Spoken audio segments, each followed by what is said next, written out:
Hello and welcome to another card review. So this is the next batch of cards that have been announced from Cygames, Shadowverse, everything, everywhere that you could imagine. Of course, the only card I'm not including in this so far is the new Sword Legend that we know of, only because I don't have the official English translation stuff for it, even though we do know what it does. So that should be included in a future video, so be keen for that one. Otherwise, first up on our list we have Yggdrasil. 7-drop, 2/6 legendary forest card, Drain. Drain's always nice, a good bit of healing. Fanfare, choose. Put either a Blessing of Creation or a Wrath of Nature into your hand. So, Wrath of Nature is a 0-cost spell. Both of these are actually 0-cost spells, which is really important. Give an allied follower +1 and a rush. Enhance 4, then give all allied followers Storm. This one is pretty important. Giving all allied followers Storm, I think, is just a crazy possibility to think about. So following that up, Blessings of Creation is a draw 2, enhance 2, add 2 to the number of cards played this turn. So it's basically a draw 2, which pretty good, pretty average, I guess, at the same time. 0-cost draw 2 could come in handy. Depending on what other cards we get, we could see this being absolutely crazy. I think in Roach, this is still going to be a super good card in both cases because it ups your card counts and can be just crazy good. Other than that, we have next up the gold Dragoncleaver Roy, 3-drop 2/2, of course, Dragoncraft, as mentioned, gold. Fanfare, choose, put either a Dragonlife Blade or a Dragonstrife Blade into your hand. So, Dragonlife Blade is giving you an extra play point or 2-drop spell. Pretty good. I think that's pretty reasonable, honestly. A fair way to do the, what's it called, ramping.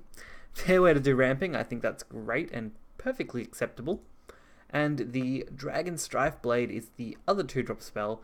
Deal 3 damage to enemy follower. If that follows a Dragoncraft follower, deal 6 damage instead. A little odd that this is targeted at dragons, but it's also a Dragoncraft card. It makes sense looking at the lore for stuff like this, like Dragoncleaver, Dragonstrike, you know, all those sort of things. Makes sense, but a dragon versus dragon matchup with this card becomes a lot more interesting, and I think because it is a ramp card, it's probably going to be played fairly regularly in place of things like Fervor that are rotating out, so that wouldn't surprise me at all. Then we have opposing statues, Havencraft, 4-drop Amulet. It is Fanfare, choose, summon either a Holy Holy Fowl or Ivory of... I'll reread that, sorry guys, Fanfare, choose, summon either a Holy Fowl of Ivory or a Hexed Fowl of Ebony, which is super interesting because we don't usually get effects like that. Otherwise, countdown 2, last word, put an opposing statue into your hand if you have at least 3 cards or less in your hand. So that's pretty cool. This is a recyclable amulet. If you have at least 3 cards in your hand, 3 cards or less in your hand, you get to re-get this, which is great, especially since it instantly summons something. So, Holy Falcon of Ivory is a 4-drop 4/3. At the end of your turn, restore 2 defense to this follower. It's the same as unevolved form, of course, so that's pretty good. I mean, it is an automatic healer. Then the Hexed is a 2/3 Storm, and of course, same again. So, a little bit of Storm. So, Stormhaven getting a little bit of love. I think comboing this with Temple could be pretty interesting. But overall, an interesting card. So then we're next up, Shadowcraft, Regenerative Spirit, or Regenerate Spirit, sorry. 2-drop spell, Reanimate 3, Enhance 8, Reanimate 5. The condition for this obviously being the Reanimate stuff and the Enhance. Similar to the Legendary from Chronogenesis, this is actually going to give you both Reanimate 5 and Reanimate 3. That does not equal Reanimate 8, but will actually give you 2 followers. So it will regenerate anything below 5 or 5, and then anything below 3 or 3. So that's pretty good. I mean, you can use this and get a couple of nice cards out of it. I think as a 2-drop spell, it's definitely better because you can obviously reanimate a 2-drop straight away, so you get a 2 for 2, basically allowing you to have extra of the same 2-drops, whereas 8 is just kind of some versatility, gives you a little bit of an option, and we never know what other cards might be released for Shadow. It could be really interesting that the Reanimate 5 could actually be super good, so we'll just have to wait and see what other support comes for this. Otherwise I think it's just a kind of middle of the road card. Then we have Staff of Whirlwinds, a 5-drop spell for Rune. It's deal 3 damage to an enemy follower, they deal 1 to all enemies. So this is like Salamander's Breath, but a little toned down for Rune. Could be interesting with a Mysteria deck.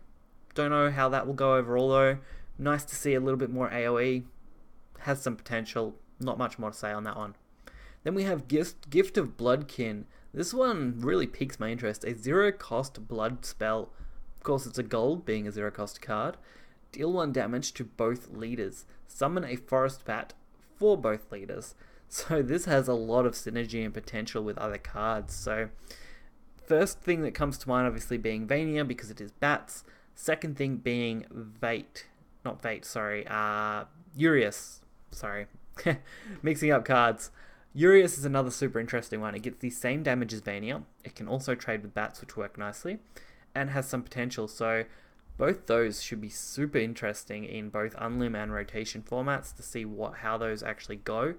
I think the Summon Forest Bats will be super interesting with the new Vania card too. It is a 0-cost after all, and with Jorm decks, this also has some synergy. So this card is an all-rounder. It's really good for a 0-cost, and I think any kind of self-damage could come in really handy, especially with the new Bat card as well. Then we have Mischievous Spirit, a 1-drop 1/1, Fanfare Necromancy 3, Summon a Ghost. So for Shadow, this is pretty middle of the road, pretty average. I don't think it's great. It's definitely not necessarily the worst card ever. I mean, Scarecrow still takes that one, but this is getting there, I think. Unless we see something that can take advantage of this, I don't see this card seeing too much play in general. Then we have Rocket Knuckles. So this card is a Portalcraft Bronze, a 2-drop at that. It's a deal 3 to an enemy follower. If there's an artifact in your hand, randomly discard 1 and deal 6 damage instead. So focusing on the discard artifact mechanic, I'm really hoping we get some more interesting cards to go with that, because that is a super cool mechanic to take advantage of, and we never seen a lot of discard being used in Dragon. Like, it was really just kind of an extra thing. It was never a mainstream archetype that was really popular. Discard Dragon, of course, did have a deck, but it definitely wasn't the best. It was more of a meme than anything else. So hopefully artifacts can take advantage of discard in a more meaningful way, and we'll see some more interesting things. I think as this card stands right now, it's not great. I mean, we've got Dimensional Cut. That's a little bit better for versatility and doesn't require you to discard an artifact, but if we get more support for discarded artifacts, this has some really cool potential. And these next few cards were released, I believe, by IGN. This is Forest Whispers, a 4-drop forest spell. It's a silver, which isn't too bad. Transform an enemy follower into a fairy. Put a fairy into your hand. Really cool, I think.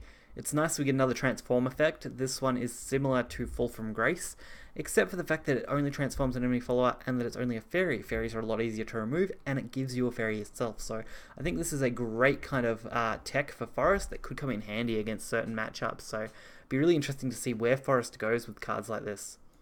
Then we have Waters of the Orca. This one really piqued my interest. It is a Dragoncraft spell, 2-drop. It's got some crazy enhancers going on. So first off, as a 2-drop, it summons a Megalo Orca. That's pretty good. Then it has Enhance 4, summon 1 more. Enhance 6, summon another. Enhance 8, summon another one. And Enhance 10, summon 1 more. So for 10 play points, you're getting 5 Orcas, 8, 4, so on. Super cool, super interesting. I've always wanted Ocean Dragon to be a thing. I think if we could have a deck based around water-based cards that work well with things like Orca and, say, evolve effects like Turtle, we have some potential to make some really interesting decks. And this card just kind of adds to my hope that one day we will have Ocean Turtle Dragons as a thing. Then, of course, the gold they revealed is a neutral 6-drop 3/2, so it's pretty interesting. It's Fanfare, banish an enemy amulet, gain +3/+3 instead if there are no enemy amulets in play. So this one is a direct counter to amulets, and at the same time can have a pretty standard body, being a 6/5. So I think this card is pretty interesting. A nice addition. 6-drop might be a bit slow, but against certain kind of deck types, this thing has some potential. Obviously, a lot of classes have other way to deal with amulets, but I think having a neutral that can do it like this is pretty reasonable. I think we have had a couple in the past. I mean, Fall from Grace deals with amulets as well, just in a different way. So I do like having these sort of cards that give you options when you're looking at deck building, and this one really does that. So hopefully you guys have enjoyed this video and this review of cards. It's always interesting to do these and take a look at them and see what could be coming and what potential these cards have. So if you did enjoy it, make sure to hit that like button and subscribe for more content, and I will catch you guys next time. See ya.